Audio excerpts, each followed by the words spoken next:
Hello everybody, and welcome back. It's ASMR Cubed here. Do another Fallout video. Today we'll be looking at Fallout 2. Now, before we get into Fallout 2, I'd just like to say that there were some major reveals in Fallout 1 that revealed 3 of the factions, but it also revealed smaller, lesser-known factions, such as the Raider gangs, the Vipers, and a couple others. I didn't mention those because they weren't really a huge part of the story. But today we'll be getting into Fallout 2, where I think it's mainly one focused set of inhabitants, or set of antagonists. So I will be including everything else I find out about the Arroyo area and areas around there, but that will be like, I'm gonna have to separate this into different segments because this one's kind of long, but we'll see what we can do to get it all together. So first, the plot for Fallout 2. At the end of the original Fallout, the hero, the Vault Dweller, was exiled by the Overseer for prolonged exposure to the outside world. Unable to return home, the Vault Dweller, with a group of willing companions, traveled far north and eventually started their own tribal village called Arroyo. In what we now know as Oregon, decades have passed since the original Fallout, and the Vault Dweller disappeared from Arroyo after writing his memoirs. In the time since the Vault Dweller's exile, a new government, known as the New California Republic, abbreviated as the NCR, has begun to unify South Towns and is spreading to the north. A mysterious new organization known as the Enclave has emerged with the most sophisticated technology in the West, even surpassing the Brotherhood of Steel. A new drug jet has become a burden to many towns, and its addictive properties forcing many to rely on the town of New Reno to keep them supplied. Now the story. During 2244, the humble village of Arroyo suffered the worst drought on record and faced severe hardship. The village elders asked the direct descendant of the Vault Dweller, referred to as the Chosen One, to perform the quest of retrieving the Garden of Eden creation kit, or the GECK. Those of you who played Fallout 3 know exactly what the GECK is. For Arroyo, the GECK is a device that can create thriving communities out of post-apocalyptic wasteland. The player, assuming the role of the Chosen One, is given nothing more than the Vault Dweller's jumpsuit, a Rapco Pip-Boy 2000, a handheld device, and a Vault 13 flask of water, and some cash. The player eventually finds Vault 13, the first place to possibly obtain a GECK. Devoid of a majority of its former inhabitants, the Chosen One returns to his village to find that it's been captured by the Enclave, a mysterious group, which is later to be revealed to be the remnants of the pre-war United States government. The player, through a variety of means, activates an ancient oil tanker and its autopilot, thus allowing him to reach the Enclave's main base on an offshore oil rig. It is revealed that the Vault Dwellers of Vault 13 were captured by and used as test subjects for the FEV virus, or the Forced Evolutionary Virus. Alongside Arroyo tribesmen and women, Vault 13 was supposed to be closed for 200 years as part of Vault-Tech's experiments, this making them perfect test subjects. The Enclaves modified the Forced Evolutionary Virus into an airborne disease designed to attack any living creature with mutated DNA. With all the genetic impurities removed, the Enclave, who remained protected from radiation, could take over. The Chosen One frees both his village and Arroyo and the Vault 13 dwellers from Enclave control and destroys the Enclave oil rig. In the end, the inhabitants of Vault 13 and Arroyo create a new purpose community with the help of the GECK together.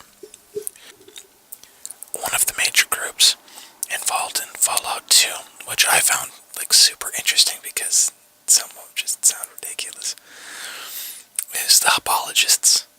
Okay, the background behind these guys.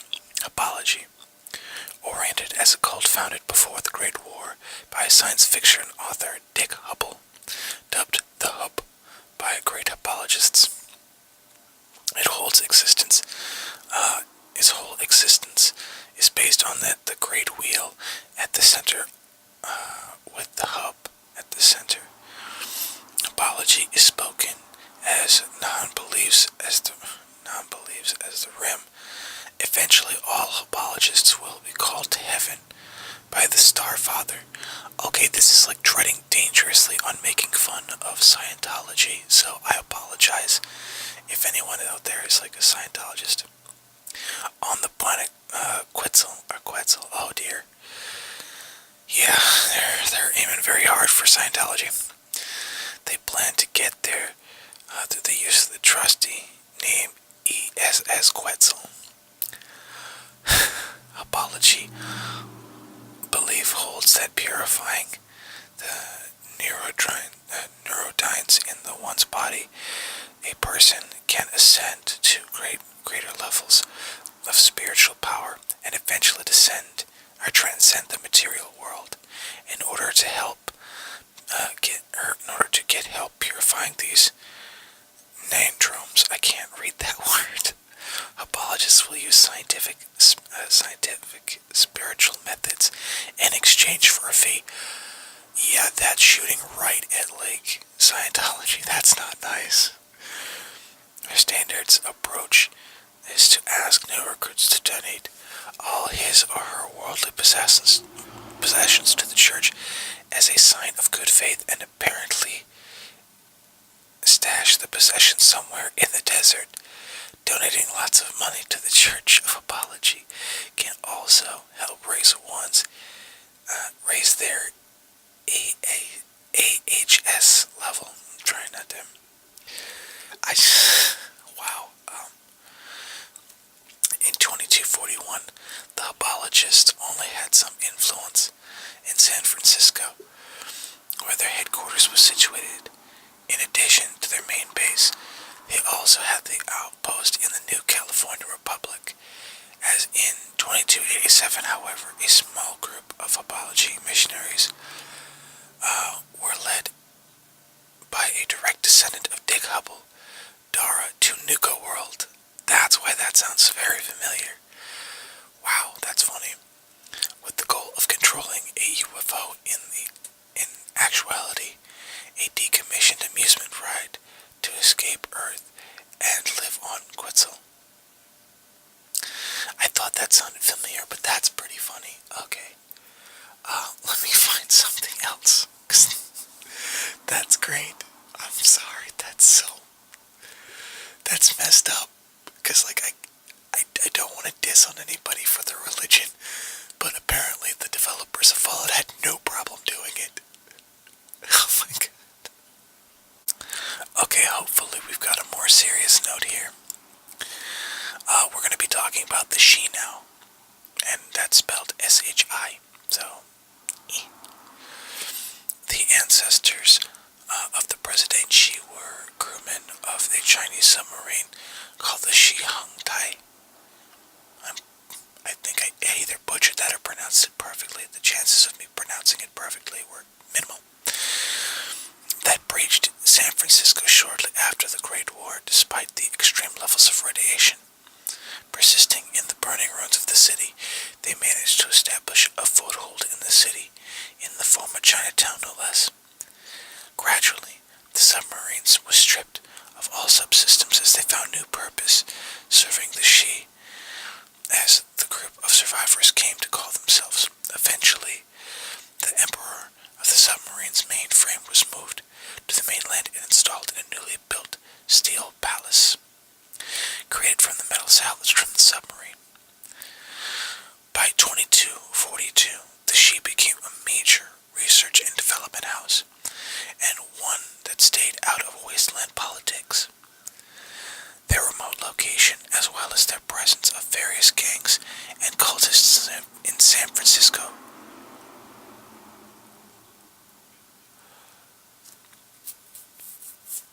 remote location, as well as one of their presences of various gangs.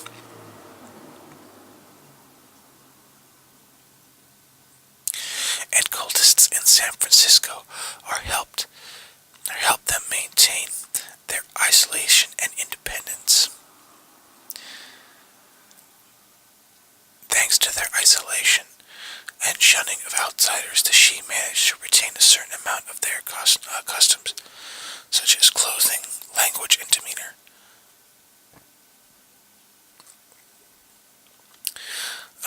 The Shi are a fragile society with a strict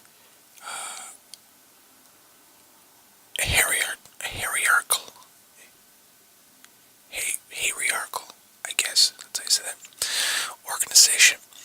The leader is normally the Shi Emperor. However, due to the fact,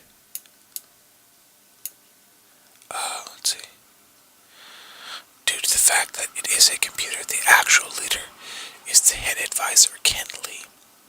Under his command stands the Shi Guard, a highly effective fighting force whose sole purpose is to protect the Shi and San Francisco. And the research and development branches of the off organizations. The Shi also have a network of spies that operate within the city to oversee everything that happens within the city. Those that do not enjoy an official position remain outside of the power structure are expected to provide for the community. In return, they enjoy the protection of the Shi Guard, as well as other benefits coming from being a tight-knit community. Well, that was the Shi, and I mean, that they're not the first ones to be run by a giant computer, I suppose, but it's okay. It's probably less ridiculous than the poor Hubologists. And last but not least, we'll look at the final of our smaller factions. Mainly, I wanted to do an update as to the factions that are involved in the game, primarily because they don't get mentioned a lot in the story, and the Brotherhood doesn't get mentioned a lot in the story either. And I feel that's kind of unfair to you guys, because I'm not going to do like a let's play, so it's not self-exclamatory. I mean, I might do one, but it's probably not going to be anytime soon, considering the game is extensively involved. Like, there is going to be hours into that, and as much as I would love to do one, if I did do one, it would be something that would be cut down into like the most relevant aspects of it. But this is the last of our smaller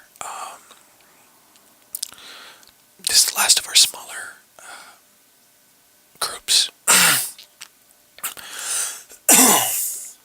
This is the last of the smaller groups. We are going to go now into the new cons. Now, I don't know why they call them the new cons particularly, but we'll find out in a second. The cons are one of three raider tribes that emerged from Vault 15 in 2121, banding together into raiding tribes. As the winter came, the cons adopted the lifestyle of the Mongol warrior, raiding towns for loot and burning what they cannot use, and capturing survivors as slaves. Strength became a key virtue, with worth proven in hand-to-hand combat. The strong rule, the weak perish. For this reason, the cons would also fight with other raider tribes, their war bands, and large war parties clashing in deadly combat. One of the most notable clashes was with the Jackals just 4 years after the emergence from the vault. The cons brutalized the Raider clan, forcing it to flee to the new California Republic in 2125. By 2161, the cons operated under Carl Deathhand, a violent man who killed his own father to secure his position. His warband became more or less permanent of the wasteland, raiding smaller settlements and communities, trading with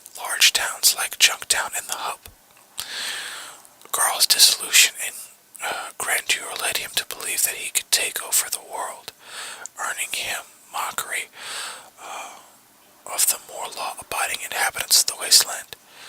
Their raids gradually intensified, to the point that many settlements up north were facing destruction. The fall of Karl. Karl's dreams of domination were cut short in 2161, when the Khans made a grave error and they kidnapped Tandy.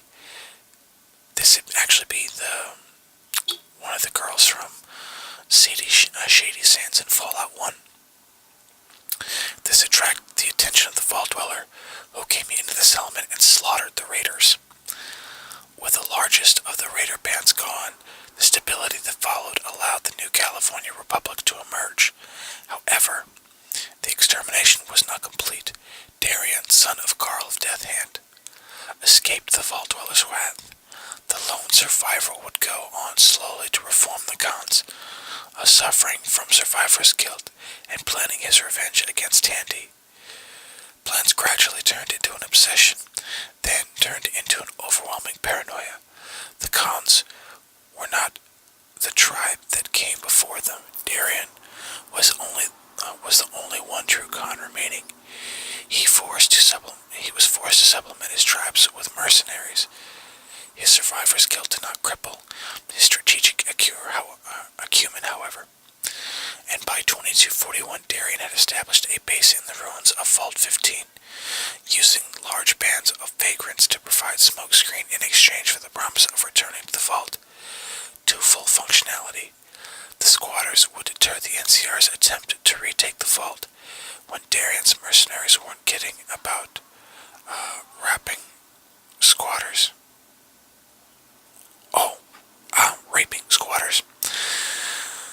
The raiding public caravans in the vicinity for food and water to maintain the appearance of a functioning bunker. Darien also managed to plant a spy in the NCR Congress, giving him near-perfect intel on the NCR. However, nothing lasts forever. The Vault Dweller's blood once again broke the Khans, hired by President Tandy to retrieve computer parts from Vault 15. The Chosen One managed to broker a deal between the squatters and the Republic. He would kill Darien and retrieve the parts, while the squatters would grant the NCR access to the vault in return for annexation, education, and supplies necessary to survive. So basically, the Khans, they can't catch a break apparently. If you see them in Fallout New Vegas, they're almost ready to join forces with Caesar's Legion. That is if you are fighting for the NCR side, because you can go with the Legion. You actually point out that they would be enslaved to the Great Khans, and the Great Khans agree to go to war against Caesar's Legion in Vegas. But that's a story for another day. I understand that the last part was more or less filler, but I wanted to give you something worth listening to, guys. Anyway, thank you all for watching, thank you all for listening, and have a good day.